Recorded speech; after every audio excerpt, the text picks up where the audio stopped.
Assalamualaikum teman-teman semua, kembali lagi dengan saya Widiawati dengan NIM 7211419014. Saya di sini akan menjelaskan sistem informasi manajemen bab 5, yaitu sumber daya komputasi dan komunikasi. Berikut merupakan subbab materi yang akan kita pelajari pada hari ini. Selanjutnya ada peranti keras. Komputer memiliki bermacam-macam kecepatan dan harga, namun semua memiliki fitur-fitur yang umum, seperti prosesor, unit pemproses pusat atau Central Processing Unit atau CPU adalah tempat di mana pemrosesan data dilakukan Intel. Kecepatan prosesor diukur oleh jumlah siklus yang terjadi per detik, dan angka ini telah berkembang dengan sangat cepat selama beberapa tahun. Pengendalian kalkulasi, pengendalian perbandingan data secara logis, dan mengendalikan pergerakan data dari satu lokasi ke lokasi yang lain. Yang kedua ada memori. Memori ini merupakan ruang penyimpanan primer atau random access memory atau RAM. Memori adalah barang yang rentan karena isinya akan hilang jika komputer dimatikan. Jumlah memori dalam sebuah komputer mikro dapat memberikan dampak yang signifikan pada persepsi pengguna akan kecepatan. Memori dianggap juga sebagai suatu ruang kerja yang digunakan oleh prosesor. Yang ketiga ada ruang penyimpanan. Ruang penyimpanan adalah ruang yang terpasang secara permanen di dalam komputer. Contohnya adalah hard drive komputer. Ruang penyimpanan data dilepas biasanya dibentuk pita, drive, flash drive, USB, CD, dan DVD. Yang keempat ada alat-alat input, di mana data yang diterima dari manusia mengacu pada input yang diisi oleh seseorang yang mengetik pada keyboard. Data yang diterima dari mesin, data yang diterima oleh suatu alat elektronik. Yang kelima ada alat-alat output, di mana dua alat output yang paling dikenal dengan monitor dan print. Gambar tersebut dipengaruhi oleh resolusi layar. Resolusi layar mengacu pada jumlah piksel titik cahaya pada monitor. Selanjutnya ada multimedia. Evolusi utama alat input dan output adalah menuju ke arah multimedia, penggunaan lebih dari satu media pada saat yang sama. Sebagai contoh, informasi dalam bentuk teks dapat diproyeksikan ke dalam layar komputer dengan disertai oleh satu gambar atau video. Bisa dilihat contohnya seperti ini. Selanjutnya ada alat-alat komputasi pribadi, di mana ada telepon seluler dengan pesan dan video interaktif. Telepon seluler memiliki kapasitas yang mendasar dan keypad serta layar tampilannya bertindak sebagai alat input dan output. Telepon seluler memiliki fitur-fitur lain yang membantu fungsi bisnis seperti untuk menyimpan kontak, email, agenda, dan juga alarm. Yang kedua ada telepon seluler cerdas. Sebagai telepon seluler cerdas ketika ia menjalankan pekerjaan yang biasanya dihubungkan dengan komputer mikro. Treo 65 jenis smartphone. Fitur yang paling membedakan Treo sebagai smartphone adalah bisa mensinkronisasi seluruh informasi dengan komputer mikro. Yang ketiga ada jaringan rumah, di mana biasanya banyak ditemui seperti pemasangan modem. Banyak rumah tangga yang memiliki lebih dari satu komputer mikro memiliki gerbang berkecepatan tinggi ke internet melalui modem kabel atau DSL. Modem akan tersambung ke komputer melalui sebuah jaringan nirkabel.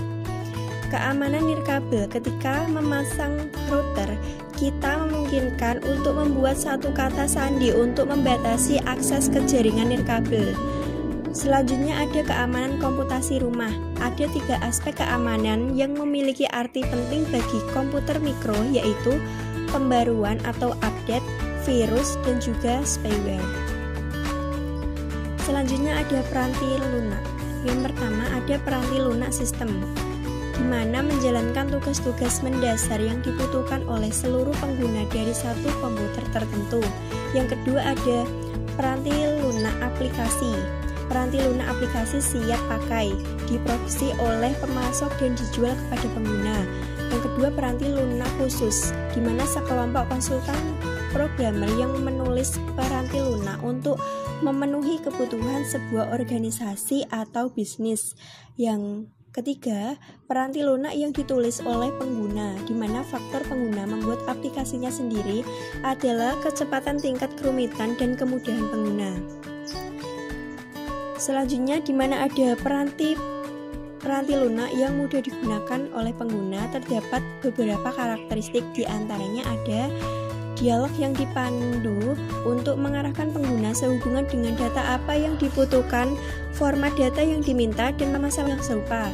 Selanjutnya ada menu, selanjutnya ada pola dan formulir isian, selanjutnya ada bantuan yang sensitif pada konteks, selanjutnya ada antarmuka berbentuk grafis dengan simbol-simbol standarisasi. Di dalam komunikasi terdapat beberapa koneksi, di antaranya koneksi yang pertama adalah komunikasi publik.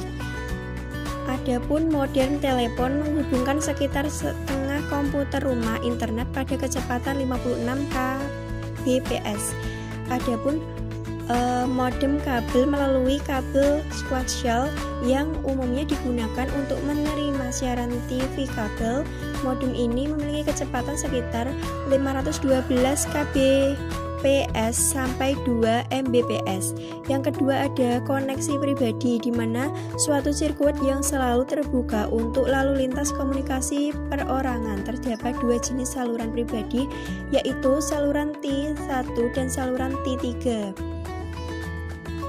Selanjutnya ada jaringan pribadi maya, yaitu memperluas jaringan pribadi di jaringan publik dan memungkinkan pengguna untuk mengirim dan menerima data di jaringan bersama atau publik, seolah-olah perangkat komputasi tersebut berhubungan dengan jaringan pribadi.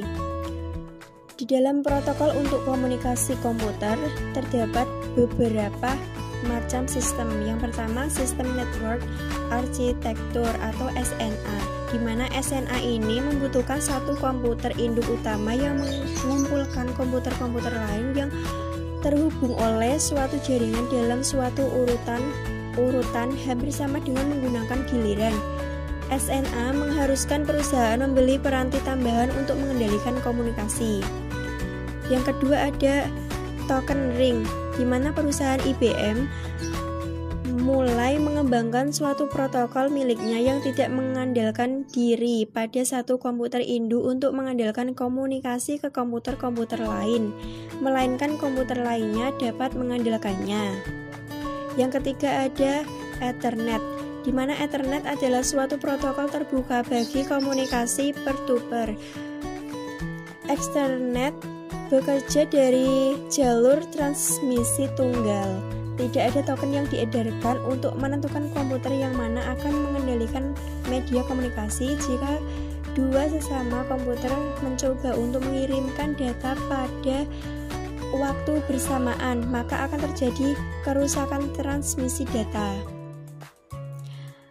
Selanjutnya ada alamat jaringan internet, ada paket data, yaitu satu bagian dari data total yang akan dikonsumsi, gabungkan dengan alamat komputer yang dituju, komputer pengirim, dan informasi kendali lainnya. Alamat IP adalah satu rangkaian angka yang terdiri atas bagian yang masing-masing besarannya antara 0 sampai 255 dengan dipisahkan oleh titik. Alamat tersebut akan menunjukkan jaringan host, subjaringan, dan komputer yang sedang dituju.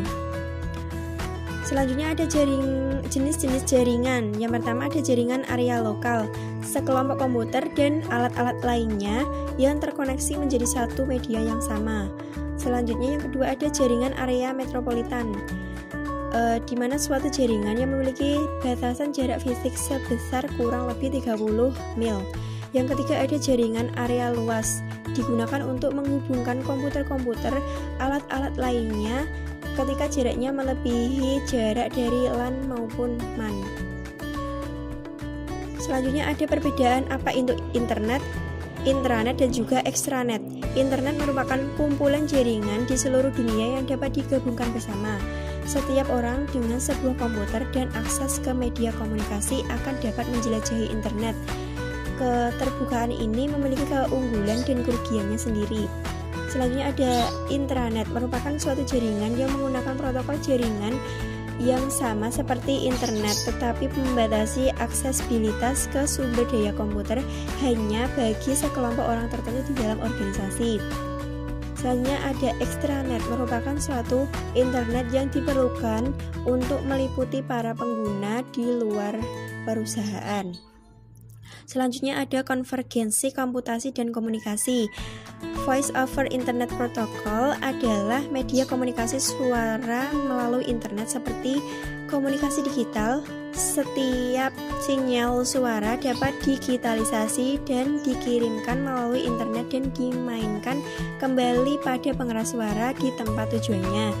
Komunikasi ini membutuhkan standar karena berbagai perusahaan membuat perangkat keras komputer dan telepon harus memiliki penyajian data yang sama dan dapat dipahami yang bergerak di sepanjang media komunikasi.